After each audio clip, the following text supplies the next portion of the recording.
Hi, it's Dr. T once again. I promised you I'd review some of this stuff of today's lecture with a short video. So I'm going to do the two masses of CO2. The first one that we went over, and then the one about the gas, the CO2 emitted by driving to campus in an SUV.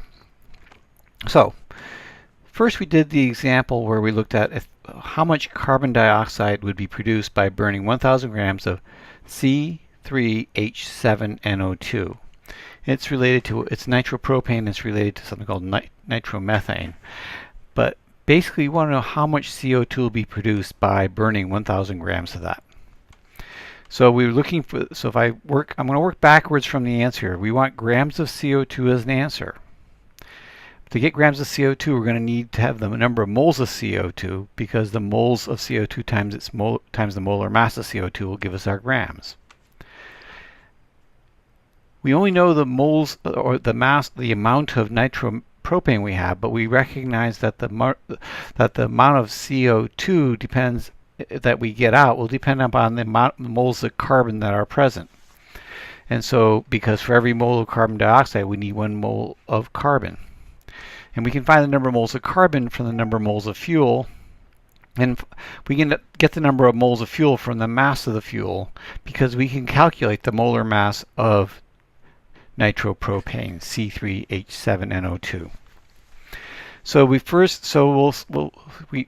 know that we start here with 1,000 grams. So let's work our way through the problem. So to get from mass to moles, we'll need to compute the molar mass. And we take 3 times the molar mass of carbon, plus 7 times the molar mass of hydrogen, plus 1 times the molar mass of nitrogen. That's a 14 there. Plus 2 times the molar mass of oxygen, and that gives a molar mass of 89.03 grams per mole. Having the molar mass, we now can compute the moles of fuel, because we know we have 1,000 grams of fuel divided by 89 grams of the fuel per mole of the fuel, and doing the math, we get 11.23 moles of fuel. So now we need to convert from moles of fuel to moles of carbon. From the chemical formula, we see that subscript 3 on the carbon. That means that for every mole of fuel, we're going to have 3 moles of carbon.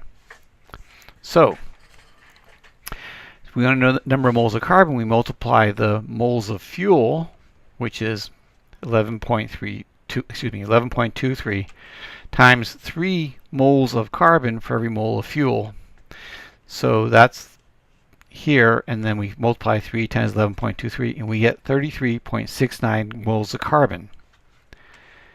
Since the moles of carbon is equal to moles of CO2, we also now know the number of moles of CO2 by that computation.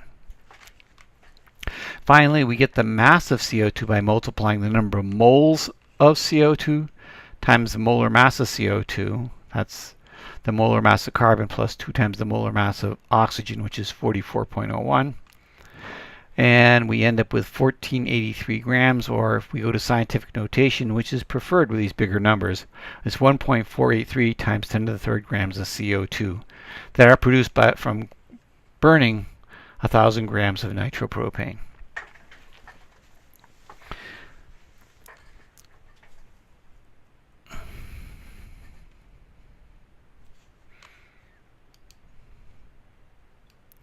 Okay, so we can now work from mass of fuel to mass of carbon dioxide. Key things are, we need to know molar masses of the fuel, the mole ratio of carbon to moles of fuel, and finally the molar mass of CO2. Let's add a little bit. The next problem adds a little bit onto the front end of this to get to the mass of fuel, but it's essentially pretty much the same sort of problem. So here's the mass of what we want to calculate. Here is the mass of CO2 emitted by a SUV car that drives around 25 miles to campus. And say getting a gas mileage of about 15 miles per gallon, or 15 miles for every 3.8 liters of C7H8. C7H8 is going to be the chemical formula that we're going to use for gasoline. The density of this fuel is about 0.87 grams per milliliter. So how do we compute the mass of CO2? Well, we can work backwards to where we get to the grams of fuel, but we recognize we're not directly given the grams of fuel.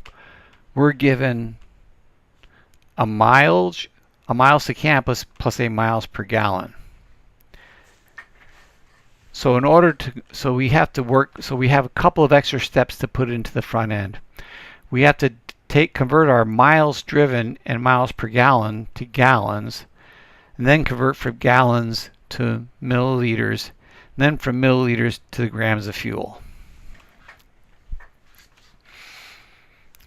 So if you drive 25 miles and you only get 15 miles per gallon, you're going to burn 1.67 gallons of gas.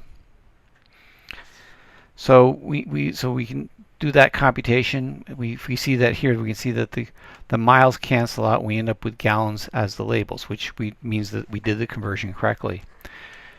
But we need to get to milliliters. Why? Because our density is provided in terms of grams per milliliter. So we're going to have to convert our volume of gasoline, which is in gallons, to milliliters. So there's a couple of ways you can do it. You can do it with Google if you like, but in any case, I'm going to do it my old-fashioned way. I know that I have 1.67 gallons. There's 3.8 liters per gallon, so that gets rid of our gallons labels. Then we know there's 1,000 milliliters per liter, so now our liters labels have canceled out, and we're left with units of milliliters. That's the only thing that's left. When we do that computation, you'll get somewhere around 6,300 and some change milliliters. If I wanted to, I'd call it 6.3 times 10 to the third. There was a bit of confusion because I only used a few significant figures. I got 6333. Someone else got 6346. They're pretty close, but the key thing is that this conversion is 1.67 gallons times liters per gallon times milliliters per liter, and we end up with units of milliliters, and we end up with about roughly 6,300 milliliters. We need to have our grams of fuel because this is kind of where we started off at before. So we recognize if we take milliliters and multiply it by density, which has units of grams per milliliter, we're going to end up with units of grams. You can see that these milliliter units cancel out, and we're left with units of grams. And so if we multiply our volume of fuel times the density, we end up with a value of about 5.5 times 10 to the third, or 5,510 grams of fuel. So at this point, we now jump into the problem right where we kind of left off, or excuse me, we are now at the point where we started on the previous problem. So we now need to calculate the molar mass of C7H8, and if you do that 7 times 12 plus 8 times 1.08, you'll end up with a molar mass of about 92.14. If we take 5510 grams divided by 92.14 grams per mole, we end up with a number of moles of fuel of 59.8 moles. And that's what this green smudgy number is supposed to be. That should be 59.8. If we multiply, we know that there's 7 moles of carbon for every mole of C7H8. So